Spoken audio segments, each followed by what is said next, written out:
भजन संहिता 16 और उसका 11वां वचन। तू मुझे जीवन का रास्ता दिखाएगा, तेरे निकट आनंद की भरपूरी है और तेरे दाहिने हाथ में सुख सर्वदा बना रहता है।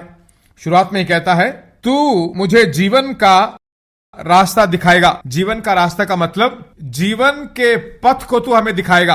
रास्ता का मतलब मार्ग, जीवन का मार्ग तू हमें दिखाएगा। दुनिया का एक मार्ग है, परमेश्वर का एक मार्ग है ना। परमेश्वर के मार्ग में जाओगे तो परमेश्वर के स्टैंडर्ड में जियोगे, दुनिया के मार्ग में जाओगे तो दुनिया के स्टैंडर्ड में जियोगे।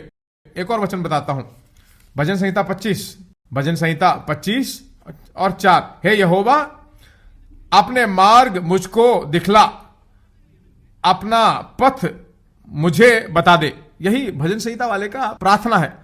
दुनिया के रास्ते मुझे ना दिखा। मेरे माँ बाप, मेरी परिस्थितियां कुछ मार्गों को दिखाते हैं, ऐसा चलना है, ऐसा करना है, पर मुझे वो नहीं चाहिए।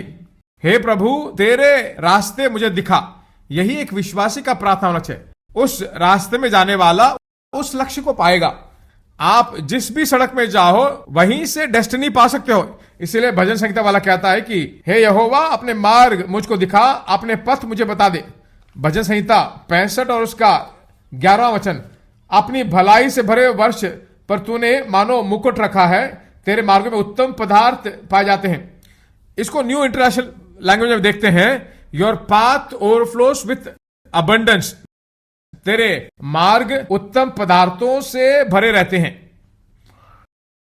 मेरे पथ नहीं, दुनिया के पथ नहीं, उसके पथों पे मैं जाता हूं तो उत्तम पदार्थ, परिपूर्णता है। ओवरफ्लोस विथ अबंडेंस, परिपूर्णता से भरा रहता है। हर एक विश्वासी का प्रार्थना चिल्लाहट क्या होना चाहिए? दाऊद ने प्रार्थना किया ना, हे प्रभु, जीवन का मार्ग मुझे दिखा। वही हमारा प्रार्थना होना चाहिए। दुनिया का मार्ग एक है, परमेश्वर का मार्ग एक है। इन दोनों मार्गों को जानना जरूरी है। जिस मार्ग में आप लगातार जाओगे उसके लक्ष्य को हम पाएंगे।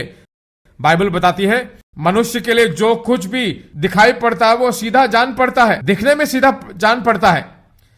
वो सही रास्ता नहीं है। मनुष्य को सीधा जान पड़ता है, दिखने में बिल्कुल सही दिखाई पड़ता है, परंतु उसके अंत में मृत्यु ही मिलती है। उस वचन को पढ़िए तो, नीति वचन 16 का 25। ऐसा भी मार्ग है जो मनुष्य को सीधा जान पड़ता है, परंतु उसके अंत में मृत्यु ही मिलती है। कुछ मार्गों को देखते मालूम चलता है कि ये सही मार्ग है, सही रास्ते में जा रहे हैं, पर वो परमेश्वर के मार्ग नहीं है, तो मृत्यु ही होगा अंत में। जवानी में बहुत सारे लोगों को सब कुछ सीधा दिखाई पड़ता है। उस समय में कितना भी आप बोलो, कुछ भी नहीं सुनेंगे, कुछ भी कान के अंदर नहीं जाएगा। आप कुछ भी चिल्लाओ, मैं ऐसा ही रहूंगा। उस समय में सब कुछ सीधा दिखाई पड़ता है, पर अंत मृत्यु होगा। इसलिए हर वक्त जो भी डिसीजन लेते हो, क्या ये परमेश्वर का रास्ता है, दुनिया का मार्ग है या मनुष्य का मार्ग है, हर एक डिसीजन में सोचना जरूरी है। अर्थात परमेश्वर आपको ऊपर उठाता है, मैं मना नहीं करता। हर एक बार परमेश्वर आपको ऊपर उठाएगा, ऐसा नहीं क्यों नहीं उठाता। उठाने के बाद जो 20 साल आपका गुजर जाएगा, उठाकर जो परमेश्वर बाहर लाएगा तब तक 20 साल गुजर जाएगा।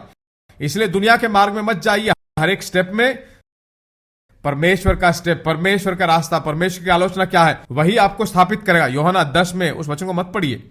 यीशु ने कहा कि मैं तुम्हें जीवन देने के लिए आया, वो जीवन परिपूर्ण। वही परमेश्वर का रिवाज है, उसमें जीवन है, परिपूर्ण नहीं है तो मैं कहता हूं वो दुनिया का मार्ग है।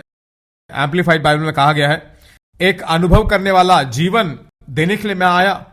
परमेश्वर के अनुसार जीवन का अनुभव करना चाहिए। दुनिया के कुछ अनुभव नहीं कर सकते हैं। वेदना है, पाप कर सकते हैं, छोटी छोटी लालसाओं को पूरा कर सकते हैं, जिंदगी भर कष्ट और वेदना देता रहेगा।